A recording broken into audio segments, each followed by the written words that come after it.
Hi, everyone. This is my first time going live from my computer, so hopefully this will show up okay on everybody's screen. And for those of you that are watching after the fact, welcome. Hi.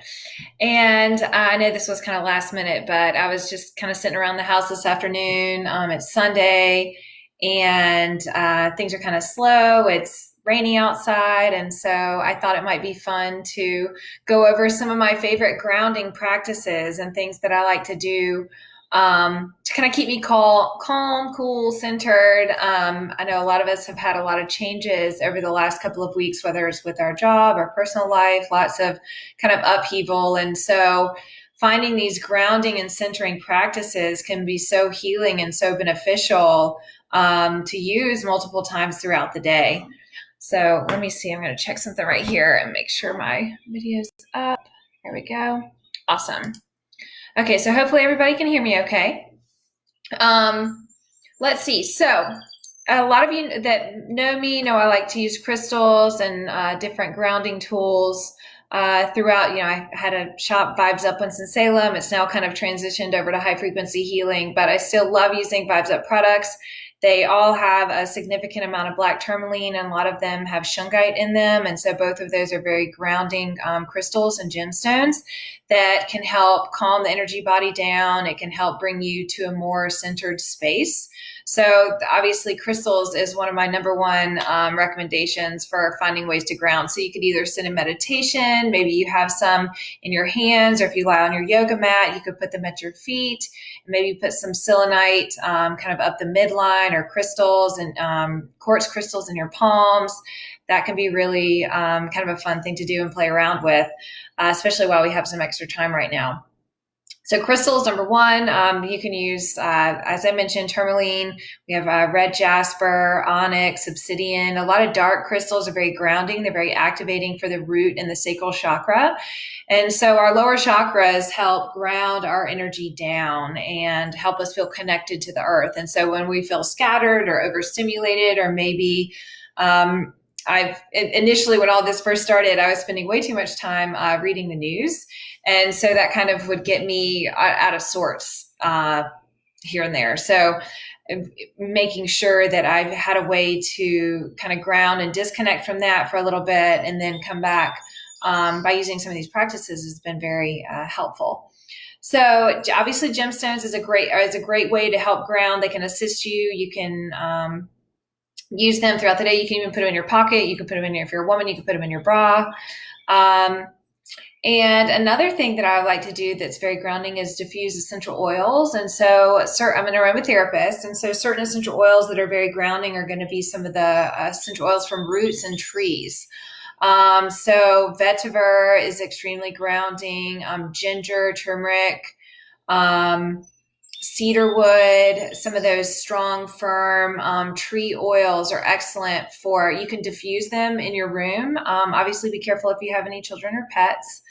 But diffusing those in your room and the space around you can be very grounding and very calming for your nervous system, and can help kind of bring you back to center. I always talk about midline and trying to bring our energy body back towards a center space so that energy flows freely up and down through the chakras and throughout the bioenergetic field. Another oil that would be great for grounding, and it's not necessarily a tree oil, it's lavender. And lavender is very balancing for all the chakras. So that's a great oil to use. You can put that on the bottom of your feet. Any of these oils, if you want to really help ground down, you think about the feet and our connection with the earth. And using those oils on your feet can be very therapeutic and healing. And speaking of the feet, one of my obviously favorite things, I talk about this a lot in my workshops, is just getting outside and finding some time to be barefoot on the earth, like actually plugging in. The Earth's magnetic field, it fluctuates slightly, but there's something called the Schumann resonance. It's typically around 7.83 hertz. And that resonance, or vibration, all the cells in our body pick up that information and they recognize it as familiar. And so it not only are we pulling electrons up from the earth, but it's helping ground any excess energy or any excess static out of the body. And so a few minutes walking barefoot, you might be surprised at how good you feel afterwards. So hopefully on the grass, and right now it's wet outside, so it's a great time to do it. It makes the ground a little bit more conductive. So barefoot walking, they even make shoes for barefoot walk or that are grounded, that have little copper wires through them. So the brand that I typically recommend is Earth Runners. I have a couple of pairs I've used over the years, and they actually have little conductive wire through the fabric and a copper dot on the bottom of them to help you ground. And let's see, we'll move on to another activity that if it's raining outside, you can't get outside and be grounded barefoot, you could do some things inside. My husband and I, Joel, we like to draw cards. And so if you have any oracle decks or tarot decks, this is the energy oracle cards. That's really fun. It's a kind of a grounding practice.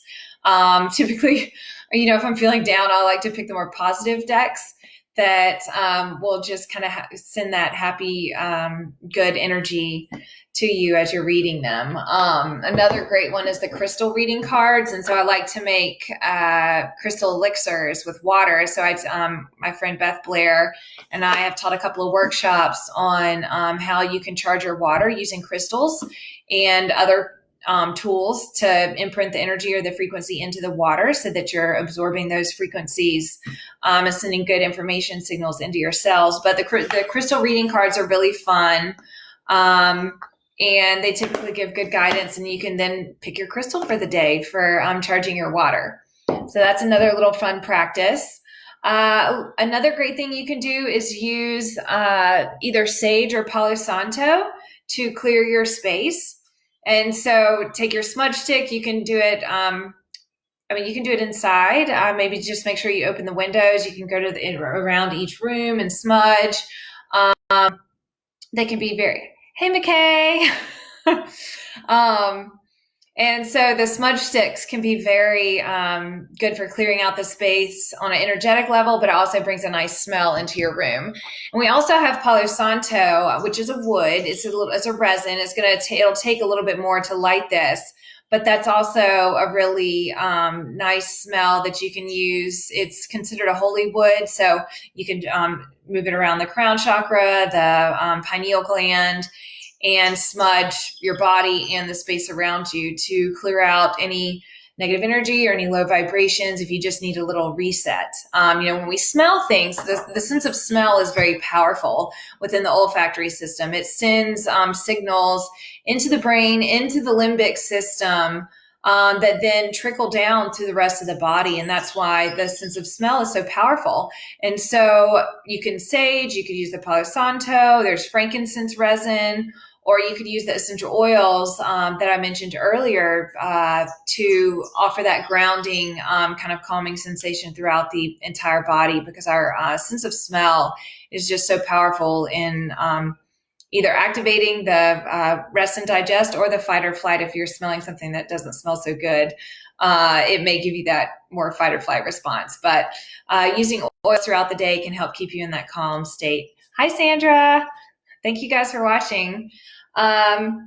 Another great grounding practice would be some kind of breath work. And so if you're working at your computer all day long and you need to maybe you set your timer every 55 minutes. For 5 minutes, you're just going to sit and breathe. Or if 5 minutes is too long, even 1 minute to just focus on your breath, breathing in through the nose, nice, smooth, and steady.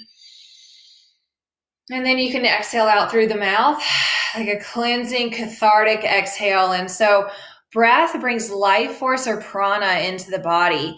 And so I always like to imagine it's kind of cleansing. So I'm breathing in this positive energy and I'm exhaling out anything stagnant.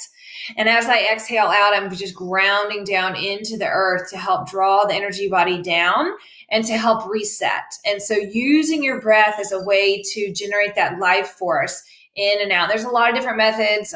Joel and I have recently gotten into a little bit of Wim Hof method. I think that's a great breathing tool. You can find an app. There's actually an app you can download for your phone for that. So it takes you through his method, and then there's lots of different levels, but we just kind of use the easy app, and there's some great tutorials online as well. But really getting into your breath work, especially, when we're stressed or tense, we have a tendency to clench up our diaphragm, that muscle right below the lungs.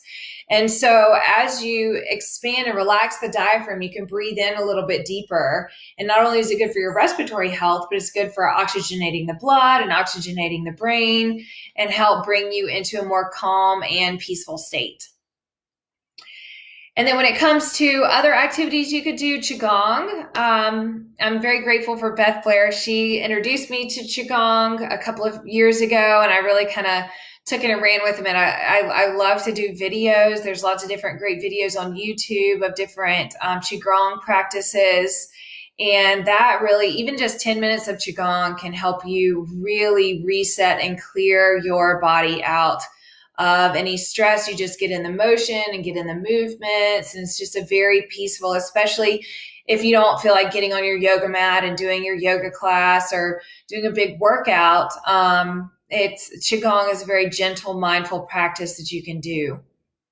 Another practice is squats. And I know that sounds kind of silly to do squats, but when we think about the root and the sacral chakra, when you do a squat, you're opening up the lower energy centers of the body so that you can move any stagnant energy down into the earth and help reset.